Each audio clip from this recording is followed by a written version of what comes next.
Hello dear student, welcome to Joshi sir math point. मैं Joshi sir आज आपके लिए लेकर के आए हैं क्लास 10th 3.3। ठीक है, 3.3 बेटा, और 3.3 जो अपन करेंगे बेटा उसके अंदर अपने पास एक अच्छी सी बातें अपने पास आएगी, और वो क्या आएगी, द्विघात समीकरण के बारे में आएगी। ठीक है, तो सबसे पहले तो बेटा मैं आपको ये बता दूं कि द्विघात समीकरण के बारे में अपन जो पहले 3.1 3.3.2 जो हमने की थी वो द्विघात बहुपद थे।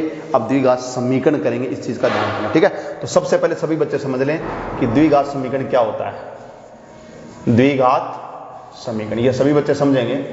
द्विघात समीकरण जिसको अंग्रेजी में कहते हैं क्वाड्रेटिक, अंग्रेजी में क्या कहते हैं, क्वाड्रेटिक इक्वेशन। क्वाड्रेटिक इक्वेशन बोलते हैं बेटा, द्विघात समीकरण बोलते हैं। देख पा रहे अच्छी तरह से। तो द्विघात समीकरण होता क्या है बेटा, इस चीज को समझें। पहले तो इसका मानक रूप याद रहना चाहिए, पहले भी बताया हुआ है मेरा। मानक रूप स्टैंडर्ड फॉर्म वो होती है ax² plus bx plus c।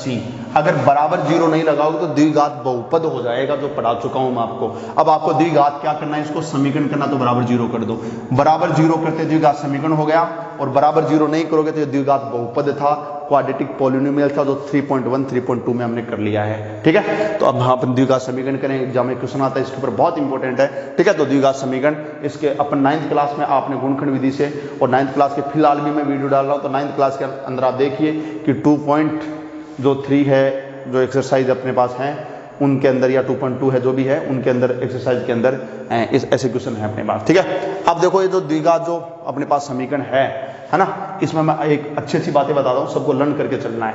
सबसे पहली चीज क्या है कि पहली चीज क्या है, देखो द्विघात समीकरण का हल। द्विघात है तो दो घात का है, इसलिए दो हल आएंगे इसके। जैसे अगर ये बहुपद होता तो दो शून्यांक बोलते हैं, जैसे जीरो नहीं लगाएंगे बराबर, तो ये क्या हो गया, द्विघात बहुपद हो गया। द्विघात बहुपद के कितने शून्यांक बताए थे मैंने आपको, तो मैंने कहा था द्विघात बहुपद के दो शून्यांक होंगे। वहां पर जो अक्ष का मान जीरो कर दे बहुपद को वो शून्यांक बोलते थे। यहाँ पर अक्ष का मान रखने पर जो संतुष्ट करेगा जीरो करेगा, जीरो बराबर जीरो हो जाएगा, इसको हल बोलेंगे। ठीक है, तो इसके कितने हल होंगे, दो ही होंगे। ठीक है, तो द्विघात समीकरण का जो हल होंगे, तो समीकरण का हल प्राप्त करने की विधियां। तो बेटा इस आगे वो जो अपन करेंगे उसमें मैं बता दूं कि द्विघात समीकरण को हल करने की जो विधियां हैं वो कितने प्रकार की होंगी। एक तो होगी गुणनखंड विधि। क्या होगी, गुणनखंड विधि। और गुणनखंड करना आपने 9th क्लास में सीख भी लिया है, मैं दोबारा यहाँ पे कराऊंगा। एक तो गुणनखंड विधि होगी, दूसरी होगी पूर्ण वर्ग विधि। कौन सी होगी, पूर्ण वर्ग विधि। पूर्ण वर्ग बना करके परफेक्ट स्क्वायर बना के, ये फैक्टराइजेशन बोलता है, फैक्टर करके होता है। ये पूर्ण वर्ग विधि होती है, मतलब पूर्ण वर्ग बना करके होता है। ठीक है, और तीसरा बेटा होता है श्री, इसका नाम है श्रीधर। अब श्रीधराचार्य भी बोलते हैं और श्रीधराचार्य भी बोलते हैं, कोई बात नहीं है। या इसका नाम है द्विघाती सूत्र, एक ही बात है, द्विघाती सूत्र ये भी बोलते हैं। और इसको भी सभी बच्चों को लर्न करके चलना है। अगर ये समीकरण है तो ये तो इसमें चर कोण है, अक्ष है, तो अक्ष के तो मान आएंगे, अक्ष के हल होंगे। तो इस समीकरण जो हल होंगे यानी अक्ष के मान कितने आएंगे, दो आएंगे। द्विघात है, सबसे बड़ी अक्ष की घात दो है, तो दो होंगे। ठीक है, तो उसको हल निकालने का जो फॉर्मूला है यानी श्रीधराचार्य सूत्र है, ये वहां पे लिख रहा हूं, याद करना सभी बच्चों को। अक्ष बराबर क्या होता है, -b plus minus √b² minus 4ac, और अपोन में पूरे के लाइन खींचनी है और अपोन में 2a लिखना है। ये बेटा सभी को याद करना है। ये फॉर्मूला जो मैंने बॉक्स के अंदर बंद कर दिया पूरा, ये लर्न करना है। ये द्विघाती सूत्र बोलते हैं, इसको श्रीधराचार्य सूत्र बोलते हैं। अक्ष बराबर, ये अक्ष में द्विघात है तो अक्ष बराबर आ जाएगा। अगर यहाँ पर y² यहाँ पे y कर देंगे तो यहाँ y बराबर आ जाएगा। यहाँ पे z² z कर देंगे, यहाँ z बराबर आ जाएगा। और ये -b प्लस माइनस रूट के अंदर b² माइनस 4ac नीचे 2a, ये सूत्र याद करना है। ठीक है, अब आप कहेंगे सर ये a क्या है, तो अक्ष स्क्वायर के गुणा में वो a होगा। यहाँ पे इसका रूप याद कर लो। जिसने रूप याद कर लिया बेटा उसको a b c की वैल्यू समझ में आ जाएगी। अक्ष स्क्वायर के गुणा में जो संख्या है, कोएफिशिएंट ऑफ अक्ष स्क्वायर, अक्ष स्क्वायर का जो गुणांक है वो a होता है। कोएफिशिएंट ऑफ अक्ष यानी अक्ष के कोएफिशिएंट ऑफ, हाँ सही है, कोएफिशिएंट ऑफ अक्ष यानी अक्ष के गुणा में जो संख्या है वो b होगी, और बिना अक्ष वाली संख्या वो c होगी। तो abc तो पहले निकाल लेंगे अपन, और वो इसमें रख करके इसके हल निकालना आपको बताएंगे, बाद में बताएंगे। लेकिन पहले ये तीन विधियां याद करने की, इस विधि से अपन इनको सरल करेंगे। ठीक है, एक चीज और करनी है, चौथी चीज क्या करनी है कि यहां डी बराबर डी तो नाम दे दिया, और डी बराबर क्या होता है B square minus 4ac। D बराबर क्या बी स्क्वायर माइनस 4ac। ये जो अंदर ना इसके अंदर देखो ये बी स्क्वायर माइनस 4ac है, इसको डी बराबर लिखते हैं को विवेचक, क्या बोलते हैं बेटा इसको विवेचक या विवित कर या विवित चर कहते हैं। ठीक है, ये याद रखना है, कहते हैं। ठीक है, तो ये समझ गए। पांचवी बात, यानी ये नाम बताया मैंने, इसको क्या बोलते हैं, इसका नाम है विवेचक या विविध कर या विविध चर कहते हैं। ठीक है, फिर आगे क्या लिखेंगे, यदि ये जो विवेचक है ना d बराबर बी स्क्वायर माइनस 4ac, ये 0 के बराबर हुआ, इसका मान किसके बराबर हुआ 0 के बराबर आया इसका मान, मतलब ये जो बी स्क्वायर माइनस 4ac है 0 के बराबर आया, तो समीकरण के हल वास्तविक और समान होते हैं। वास्तविक व क्या होते हैं बेटा, समान होंगे। कितने हल होते हैं, 2 होते हैं। तो अगर विवेचक का बी स्क्वायर माइनस 4ac का मान आप निकालोगे, अगर इसका मान 0 आ गया तो इसके जो 2 हल आते हैं वो दोनों सेम आएंगे, समान आएंगे, एक जैसे आएंगे, 5 5 6 6 -1 सेम आएंगे। और वास्तविक का मतलब है कि वास्तविक संख्या होती है ना, ये सब संख्याएं वास्तविक की होती है, -1 ये सब। ठीक है, ये आएगा। फिर अगली बात, इसको मिटा दें, इधर बता दें बेटा, और बातें इधर याद करनी है ना, इसको मिटा करके आपको नोट करना है। यहाँ लिख देता हूँ, देखो यहाँ है ना, आगे क्या लिख रहा हूँ, नंबर 6, इसी के अंदर नीचे लिख रहा हूँ कि यदि ये जो बी स्क्वायर माइनस 4ac है, जिसको डी भी कह सकते हैं, डी बराबर ही होता है, एक ही बात है। अब के बाद 0 से बड़ा, ये जो मुंह खुला होता है वो बड़ा होता है, तो 0 से बड़ी संख्या होती है वो प्लस की होती है। इसका मतलब बी स्क्वायर माइनस 4ac की वैल्यू 0 नहीं आए तब तो दोनों मान समान आएंगे, वास्तविक और समान आएंगे। अगर 0 से बड़े आ गए, बड़े आने का मतलब है कि प्लस की आ गई, 0 नहीं आया, प्लस की 1 2 3 4 आधा 1.5 जो भी है प्लस की आई, लेकिन है ना, तो क्या लिखेंगे, तो दोनों हल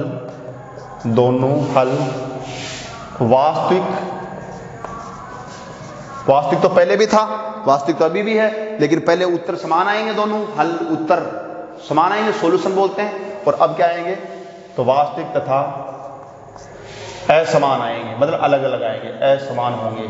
असमान का मतलब बेटा 1 2 आया तो दूसरा 3 आएगा, 1 5 है तो 1 माइनस का 8 आ गया, मतलब अलग अलग आएंगे। और पहले वाले में 0 आने पर विवेचक का मान 0 आने पर वास्तविक आएंगे, लेकिन समान आएंगे, एक जैसे आएंगे, 2 2 3 3 ऐसे। ठीक है, और बात बताएं आपको, तीसरी चीज इसी के अंदर बात कर रहे हैं, ये सबको याद करके चलना है।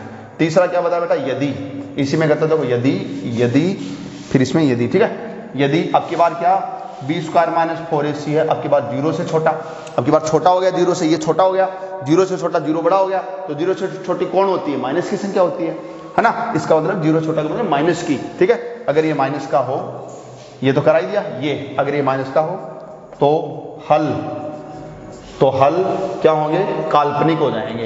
ये याद रखना, काल्पनिक का मतलब है कि ये ऊंची कक्षाओं के अंदर चलता है, आयोटा लगता है उसके अंदर, ऐसे आयोटा में आता है ऐसे। ठीक है, तो आपको जितना याद रखना है, काल्पनिक होंगे। ठीक है, तो काल्पनिक तथा असमान होंगे, काल्पनिक तथा क्या होंगे, असमान होंगे। ठीक है बेटा, तो इसको लर्न करके चलना है, इतनी थ्योरी याद करनी है ना।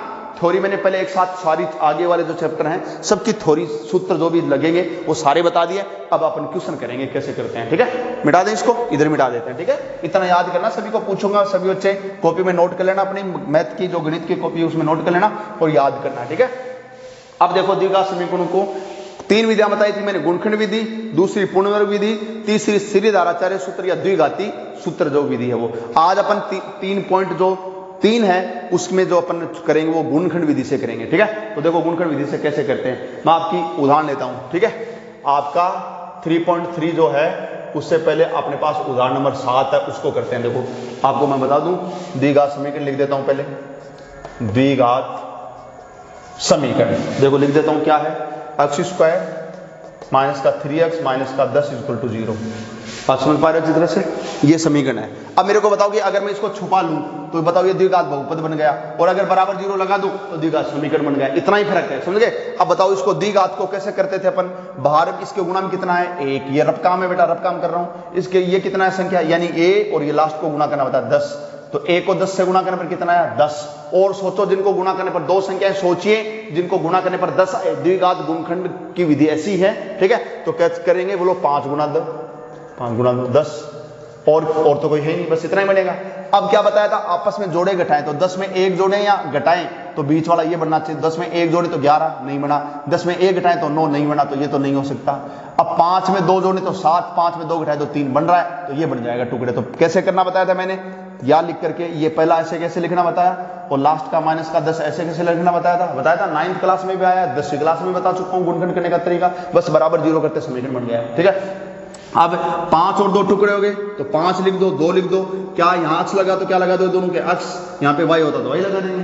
अब क्या बचाना आपको, देखो माइनस का 3 बचाना है, तो क्या करेंगे, इसको माइनस को प्लस कर दो, ताकि माइनस के 5 में से प्लस के 2 कम हो जाए, कट जाए, तो माइनस के कितने बच जाए, 3 अक्ष बच जाए, समझ गए। अब या करके पहले 2 के अंदर कॉमन लो, कितना कॉमन है इसमें, अक्ष कॉमन है, अक्ष का भाग देंगे, प्लस में प्लस का देंगे, प्लस आएगा, अक्ष का भाग देंगे, अक्ष बचेगा, प्लस का माइनस में देंगे, माइनस आएगा, और अक्ष का भाग देंगे, कितना बचेगा, 5 बचेगा, कोष्टक बंद। अब ये जो चिन्ह है वो चिन्ह लगाना बताया था आपको मैंने। अब इनमें कॉमन देखो, तो अक्ष तो है नहीं, 2 है, तो 2 का भाग दो, 2 लिखो, प्लस में प्लस का देंगे, प्लस आएगा, पहले चिन्ह का भाग दिया करो, 2 का भाग 2 कट जाएगा, क्या बचेगा, अक्ष, प्लस में माइनस का भाग देंगे, किसका चिन्ह आता है, माइनस का, प्लस और को माइनस में भाग दो, चाहे गुणा करो, एक ही नियम होता है, ठीक है।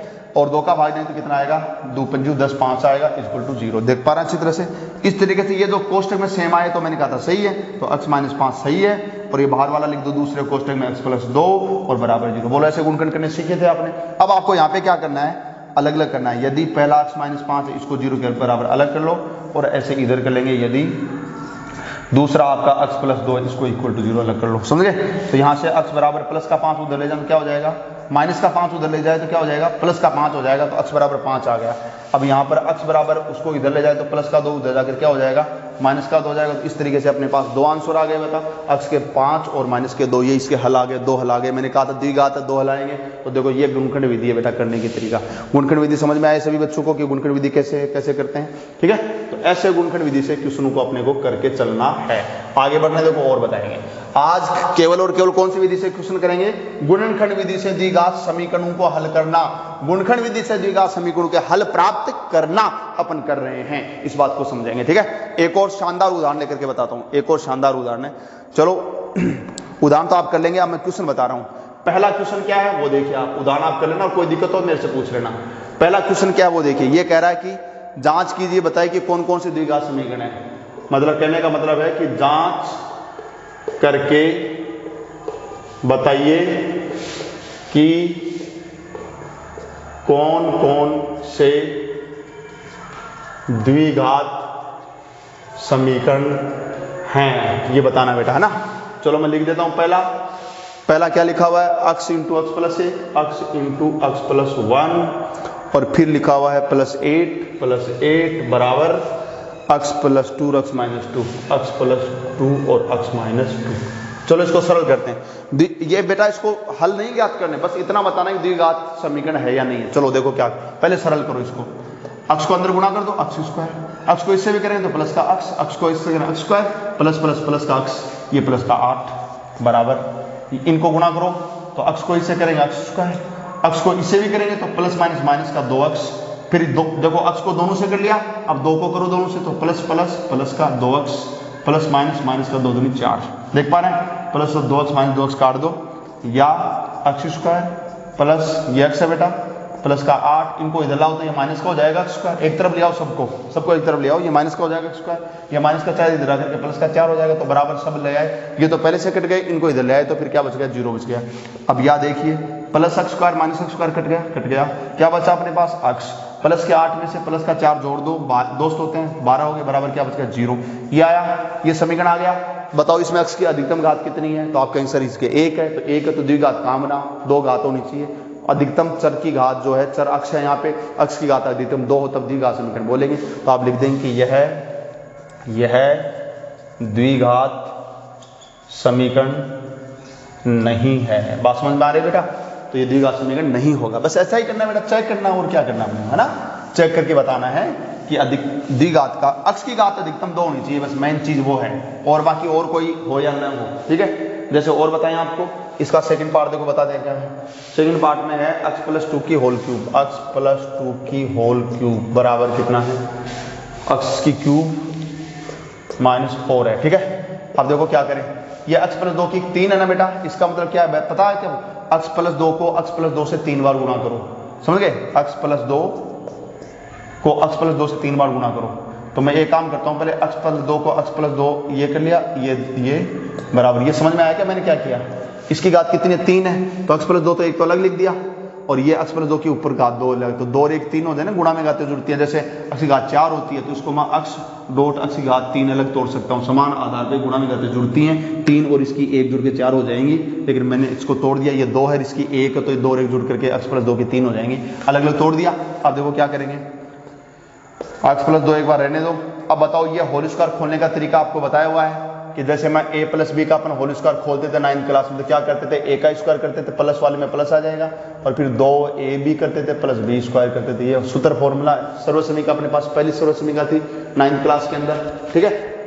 तो ऐसे बेटा इसके अंदर अपन करेंगे, तो इसके अंदर अपन क्या करेंगे बताओ, इसके अंदर अपन करेंगे, इसके अंदर करेंगे, देखो इसका होल स्क्वायर खोलते हैं, तो ये पहले का स्क्वायर आ गया, प्लस 2 गुणा फर्स्ट अपने पास x गुणा सेकंड अपने पास 2 प्लस सेकंड का स्क्वायर, तो 2 का स्क्वायर आ गया, कोष्टक बंद इक्वल टू x की क्यूब माइनस 4, देख पा रहे हैं। अब या x प्लस 2 आ गया, अब ये x स्क्वायर आ गया, प्लस 2 दूनी 4 और x आ गए, प्लस ये 2 का स्क्वायर 4 आ गया, बराबर x की क्यूब माइनस 4 आ गया, देख पा रहे हैं सभी बच्चे। या अब देखो x से इसको वही चीज, x को पूरे से गुणा करो, x को x से स्क्वायर से करें x की 3, x को इससे करें तो प्लस का 4 x स्क्वायर आ जाएगा, x को इससे करें तो प्लस का 4 के x लग जाएगा, फिर 2 से करो, 2 से इसको करें तो जोड़ के आ गए 2x स्क्वायर, चिन्ह को गुणा करें ना, प्लस प्लस प्लस आ गया, प्लस प्लस प्लस ही आएगा, 4 दूनी 8 और x आएगा, तो 8x आएगा, फिर 2 को इससे करो तो प्लस का आ जाएगा 8, बराबर में क्या है x की 3 माइनस का 4, देख पा रहे हैं, मतलब सरल करते जाओ। अब एक तरफ कर लो सबको, चलो एक तरफ करते हैं, देखो क्या आता है।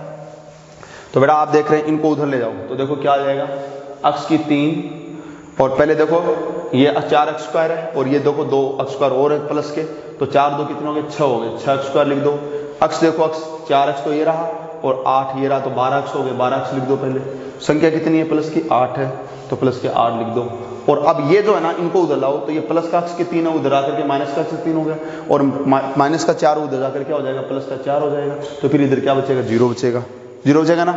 अब प्लस x की क्यूब माइनस का x क्यूब कट गया, नहीं कट गया, अब क्या बचा, देखो एक तो 6x स्क्वायर बच गया, एक प्लस का 12x बच गया बेटा, और 8 और 4 जोड़ करके एक जगह हो गया 12 हो गया, बराबर क्या हो गया, 0 हो गया। चाहो तो पूरे में 12 का 6 का भाग लग रहा है, 6 का भाग दे दो, 6 का भाग दे देंगे, x स्क्वायर बचेगा, 6 का भाग 12 में देंगे तो 2 आ जाएगा, x बच गया, 6 का भाग 12 में 2 गया, और 6 का भाग 0 में देंगे तो 0, पूरे में दे रहे बेटा, ऐसे मत सोच लेना कि मैंने इस इधर 6 का नहीं दिया, लेकिन 0 में 6 का देंगे 0 ही आएगा, तो 6 का भाग दिया 6 कट गया, x स्क्वायर है, प्लस 6 का भाग देंगे 2 बार चला गया, x है ही, प्लस 6 का भाग देंगे 2 बार गया, बराबर 0, पूरे में 6 का भाग दे दिया, ये आ गया। x की अधिकतम घात कितनी है इसमें, तो आप कहेंगे सर 2 है, तो 2 है, तो फिर आप लिख देंगे अतः यह द्विघात समीकरण है, द्विघात समीकरण है, बस इतना बताना, यानी चेक करके आपको बताना है कि ये द्विघात समीकरण है या नहीं है, अधिकतम घात 2 आई नहीं आई, ठीक है, तो द्विघात हो गया ये, तो बेटा ऐसे चेक करना है। और देखिए, और बताएं आपको कैसे करेंगे, और क्वेश्चन देखिए, एक और इसको देखते हैं, इसका तीसरा पार्ट देखिए, तीसरा पार्ट, पहले क्वेश्चन का तीसरा पार्ट देखिए, x square plus 3x plus 1, x square plus 3x plus 1 equal to, यानी बराबर में क्या दे रखा है, x माइनस 2 का होल स्क्वायर, ठीक है। चूंकि देखो थोड़ी देर पहले मैंने क्या बताया था, a प्लस बी का होल स्क्वायर खोलना बताया था, मैंने क्या बताया था, a स्क्वायर प्लस 2ab और प्लस b स्क्वायर, ये बताया था आपको। अब यहाँ पे माइनस है, तो माइनस वाला कैसे बने, यहाँ माइनस है तो ये बीच में माइनस आ जाता है, माइनस का 2 भी आ जाएगा, मतलब माइनस वाले में यहाँ माइनस आ जाएगा, प्लस वाले में यहाँ प्लस आ जाएगा, और बाकी ये सेम रहते हैं, ठीक है। तो इसका होल स्क्वायर खोलेंगे तो देखो क्या आ जाएगा, ये ऐसे कैसे लिख दो, x स्क्वायर प्लस का 3x प्लस 1, इसका होल स्क्वायर खोलो तो फर्स्ट का स्क्वायर x स्क्वायर माइनस का 2 गुणा फर्स्ट और सेकंड एर बी यानी x और 2 तो x गुणा 2, और प्लस सेकंड का स्क्वायर है तो b स्क्वायर, तो 2 का स्क्वायर ही आ गया, कर दिया, होल स्क्वायर खोल दिया, तो ये आ गया x square plus 3x plus 1 is equal to ये x स्क्वायर, और ये आ गया 2 दूनी 4x माइनस के आ गया, क्योंकि plus plus plus plus minus minus का 4x आ गया, और ये प्लस को 2 से गुणा करेंगे 4 आ जाएगा, तो यह अपने पास आ गया, इसको इधर लाए, सबको इधर ले आओ, तो अक्स स्क्वायर प्लस का 3x प्लस का 1 इधर लाएंगे तो ये माइनस का हो जाएगा अक्स स्क्वायर, इधर लाएंगे तो इधर आकर के प्लस का 4x हो जाएगा और इधर लाएंगे तो ये माइनस का 4 हो जाएगा, बराबर क्या बचेगा 0। देख पा रहे हैं, तो अक्स स्क्वायर से अक्स स्क्वायर प्लस माइनस का कट जाएगा, 4 और 3 जोड़ जोड़ के दोस्त हो गए 7x हो गया और 1 और में से 4 जाएगा तो माइनस का 3 बच गया इक्वल टू 0, ये बच गया। तो अक्स की घात अधिकतम कितनी है, 1 है, 2 तो है नहीं, तो आप कह देंगे कि ये द्विघात समीकरण है या नहीं है, तो आप कहेंगे कि नहीं है। क्यों नहीं है, क्योंकि इसमें चर जो अक्ष है उसकी अधिकतम घात 2 नहीं है, 2 होगी तो द्विघात होगा। ये 1 है, 1 वाले को रेखिक बोलते हैं, एक घात वाले को क्या बोलते हैं, रेखिक समीकरण बोलते हैं, ठीक है। तो ये मिटा दें इसको, तो आप समझ पा रहे होंगे अच्छी तरह से। चलो बेटा कर लेंगे बेटा, कोई दिक्कत नहीं है। इसका एक पार्ट जैसे मान लो इसका, चलो चौथा भी बता देता हूं मैं, छोटा सा है, बता ही देता हूं आपको। ये दिया हुआ बेटा, ये थोड़ा सा मेरे को गलत भी लग रहा है, चौथे वाला है ना, ये गलत भी लग रहा है थोड़ा सा कि इसमें इक्वल का बराबर का चिन्ह नहीं दिया हुआ है ना। चलो मैं इसको ऐसे कर लेता हूँ, अक्स प्लस 1 अपॉन अक्स बराबर अक्स स्क्वायर, इसको ऐसे लिख लेता हूँ। और अक्स नॉट इक्वल टू 0 यानी अक्स का मान 0 नहीं है, ये दिया हुआ है इसमें, लेकिन यहाँ पे कटा हुआ है, यहाँ पे 0 बराबर कर लेते हैं, ठीक है। अब देखो अब क्या करेंगे, पूरे को अक्स से गुणा कर दो, इसका लघुत्तम कितना आया, नीचे 1 करके अक्स आया तो अक्स से गुणा कर दो, तो अक्स बटा 1 को गुणा अक्स से कर दिया, प्लस 1 बटा अक्स को भी गुणा अक्स से कर दिया, बराबर अक्स स्क्वायर को भी अक्स से गुणा, पूरे समीकरण को कितने से गुणा कर दिया, अक्स से गुणा कर दिया। यानी आप ऐसे लिख देंगे दोनों तरफ अक्स से गुणा करने पर, अक्स से गुणा करने, क्यों किया, लघुत्तम ले लो, ए नीचे वाले अक्स और 1 का लघुत्तम अक्स से आ गया, ठीक है। तो अब देखो 1 का तो कोई मतलब नहीं, ऊपर वाले गुणा अक्स को अक्स से करेंगे, अक्स स्क्वायर आएगा, 1 का भाग देंगे, नीचे 1 है तो यही आ जाएगा, ठीक है, प्लस ऊपर नीचे भाग में कट गया अक्स तो कितना बच गया 1, बराबर अक्स को अक्स की 2 से गुणा करें, अक्स की 3 हो गए 3। तो ये आप देख रहे हैं, इनको उधर ले जाओ, ठीक है, तो ये अक्स की 3 तो पहले से है ही, इनको उधर ले गए तो ये अक्स स्क्वायर उधर जाकर के माइनस का अक्स स्क्वायर, प्लस का 1 उधर जाकर माइनस का 1 और बराबर में 0, जो इनको उधर ले गए तो इधर जो 0 बचा वो चाहे इधर लिख दो चाहे इधर लिख दो, एक ही बात है, ये बच गया। तो अधिकतम घात कितनी है, अक्स की 3 है या 2 है, तो आप कहेंगे सर 3 है, 3 है अधिकतम घात, तो इसका मतलब है कि यह द्विघात गुणनखंड नहीं होगा बेटा, 3 घात का है तो 3 घात वाला होगा, 2 घात का थोड़ा ना हो गया ये, तो ये द्विघात गुणनखंड नहीं होगा। ऐसा आपको समझ कर इसको करना है बेटा, मिटा दूं तो समझ पा रहे हैं अच्छी तरह से कि पहला क्वेश्चन हमने कर लिया है। चेक ये करना था कि विच इक्वेशन इज क्वाड्रेटिक इक्वेशन, कौन सा समीकरण है वो द्विघात समीकरण है, ऐसा अपने को करना था, ठीक है। क्वेश्चन नंबर 2 गुणनखंड विधि से करना है। क्वेश्चन नंबर 2 कौन सी विधि से, गुणनखंड विधि से द्विघात समीकरण के हल ज्ञात करने हैं, समझ गए। तो जैसे देखो इसको मैं पहला बता दें, दूसरे में पहला, अभी थोड़ी देर पहले उदाहरण बताया था मैंने आपको। चलो पहला क्या है, 2x स्क्वायर माइनस के 5x प्लस 3 माइनस का 5x प्लस का 3 इज इक्वल टू 0। देख पा रहे हैं अच्छी तरह से, गुणनखंड विधि से करना बेटा, तो बाहर को गुणा करो 2 और ये 3, तो 2 को 3 से गुणा करने पर कितना आता है 6, और सोचो किन को गुणा करने पर 6 है, तो सर 6 और 1 को गुणा करने पर 6, बिल्कुल ठीक है, सही है। अब बताओ 3 और 2 को जोड़े तो कितना आता है 5, 3 और 2 को जोड़ते तो 5 और घटाएं तो 3 में से 2 गया 1, लेकिन 3 और 2 को जोड़े तो 5 आ रहा है, लेकिन 6 में 1 घटाने पर भी 5 आ रहा है। अब सोचो कौन सा गुणनखंड होगा इसका, कौन ये बैठेगा, ये दोनों बैठ रहे हैं लेकिन बैठेगा एक ही, कौन सा बैठेगा इसको चेक करते हैं, कौन सा बैठेगा इसको चेक करते हैं। चलो अपने 2 और 3 ले लेते हैं, इसके कितने ले लेते हैं 2 और 3 ले लेते हैं। तो देखो ये लिख देता हूं एक बार में, देखना कैसे कर रहे हैं, 2x स्क्वायर लास्ट वाला प्लस का 3 इक्वल टू 0, 2 और 3 लिए बेटा, तो 2 लिख देता हूं अक्स और 3 ले लेता हूं। अब आपको माइनस का 5x चाहिए तो दोनों के माइनस कर दो, ताकि माइनस के दोस्त होकर के माइनस के 2 और 3 माइनस के 5 हो जाए। अब मैंने बताया था कि या लगा करके इन में दोनों में कॉमन लेना, तो क्या आ गया 2x कॉमन आ गया, 2x का भाग देंगे x बचेगा, प्लस में माइनस का देंगे माइनस, 2x का भाग देंगे 1 आएगा। फिर ये चिन्ह ये लगाना बताया था, दोनों में कॉमन 3 ही है तो 3 कॉमन ले लो। अब आप देख रहे हो माइनस में माइनस का भाग देंगे प्लस आएगा, 3 का भाग दे देंगे x, प्लस में माइनस का भाग देंगे माइनस आएगा, 3 का भाग देंगे तो 3 में 1 आ जाएगा और कोष्टक बंद बराबर 0। तो ये देखो सेम आ गया कोष्टक में, इसका मतलब ये ऊपर वाला टुकड़ा सही है। ये अब आपके सर इसमें 6 में से 1 कम करो तो ये भी तो 5 हो रहा है, लेकिन आप इसको जब टुकड़े करके यहाँ करेंगे तो इसमें कुछ ना कुछ प्लस या ये सेम नहीं आएगा, गलत आएगा, ठीक है। तो चेक कर लेंगे आप, ठीक है। तो इस प्रकार से x माइनस 1 आ गया एक, तो एक बाहर वाला ये 2x माइनस का 3 आ गया बराबर 0। फिर मैंने क्या बताया था, मैंने कहा था कि यदि एक कोष्टक x माइनस से इसको 0 के कर दो और इधर दोबारा यदि लिख करके और 2x माइनस 3 इसको 0 के बराबर कर दो। अब x का मान निकालो, तो अक्स बराबर पक्षांतरण करते ही अक्स का मान 1 आ गया, माइनस का 1 उधर जाकर क्या हो गया, पक्षांतरण करने पर प्लस का 1 हो गया। इधर देखो 2x बराबर माइनस का 3 उधर जाकर क्या हो गया बेटा, प्लस का 3 हो गया, ठीक है। या फिर अक्स बराबर, अब गुणा में 2 है तो किस में जाएगा, भाग में, तो 3 के नीचे 2 भाग में चला गया। तो इस तरीके से अपने पास अक्स के दोनों मान आ गए, 1 और 3/2। देख पा रहे हैं, इस तरीके से अपन द्विघात समीकरण को गुणनखंड विधि से बेटा क्या कर सकते हैं, हल कर सकते हैं। एक और बताते हैं, देखो आपको एक और क्वेश्चन बताते हैं, समझ में आ गया ना करने का तरीका, गुणनखंड करना है। 9th क्लास में भी आपने किया, 10th क्लास में भी मैंने गुणनखंड तो बताए हैं। अब इनको बराबर जीरो कर दे, द्विघात समीकरण बन गए, ठीक है। इसमें देखो तीसरा बताता हूं मैं, तीसरा पार्ट है ना वो अच्छा है, दूसरा आप कर लेंगे देखना, और नहीं आए तो पूछ लेना। तीसरा है √3x² है, देखो ठीक है।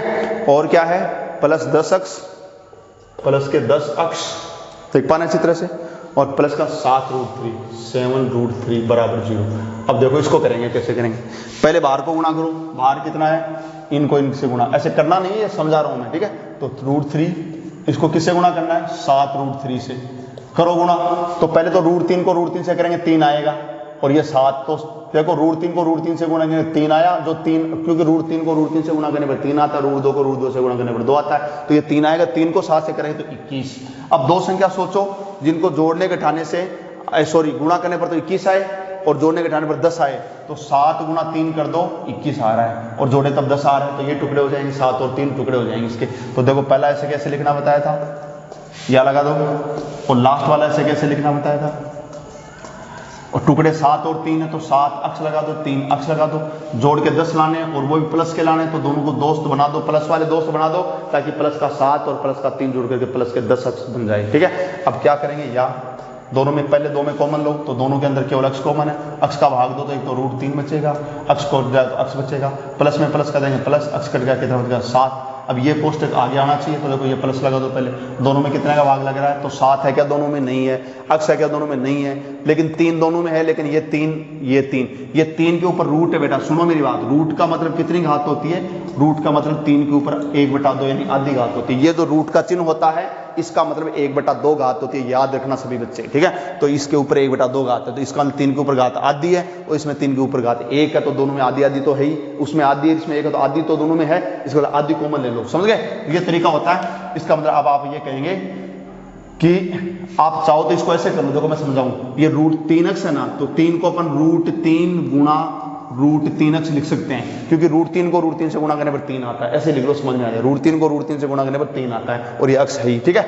इसको ऐसे थोड़ा मैंने बढ़ा दिया आपको समझाने के लिए, बराबर। अब देखो आगे आप कर लो, आप अक्ष, और ये लिख दो ऐसे कैसे, √3x + 7, ठीक है, प्लस। अब ले लो बेटा, इनमें √3 कॉमन आ गया, अब प्लस में प्लस कर देंगे, प्लस आएगा, √3 कट जाए तो एक √3 और अक्ष बचेगा, प्लस में प्लस कर देंगे, प्लस √3 कट गया तो कितना बच गया, 7 बच गया, बराबर 0। अब देखो सेम आ गया ना सेम, तो चलो पहला कोष्टक लिख दो, √3x प्लस कितना 7, और बाहर वाला लिख दो अक्ष, और यहाँ पे कितना √3, और बराबर क्या आ गया 0। फिर वही चीज करनी है क्या, पहला यदि ये वाला √3x प्लस का 7 बराबर 0, तो √3x बराबर रूट लगा देंगे, बराबर 7 को उधर जाएंगे -7, और या अक्ष बराबर तो गुणा में है, लास्ट में भाग में जाएगा, तो माइनस के 7 के नीचे कितना आ जाएगा, √3 आ जाएगा। और रूट को भी हटाने का तरीका बताया था मैंने, नीचे रूट हो तो √3 से ऊपर नीचे गुणा कर दिया करो, ठीक है।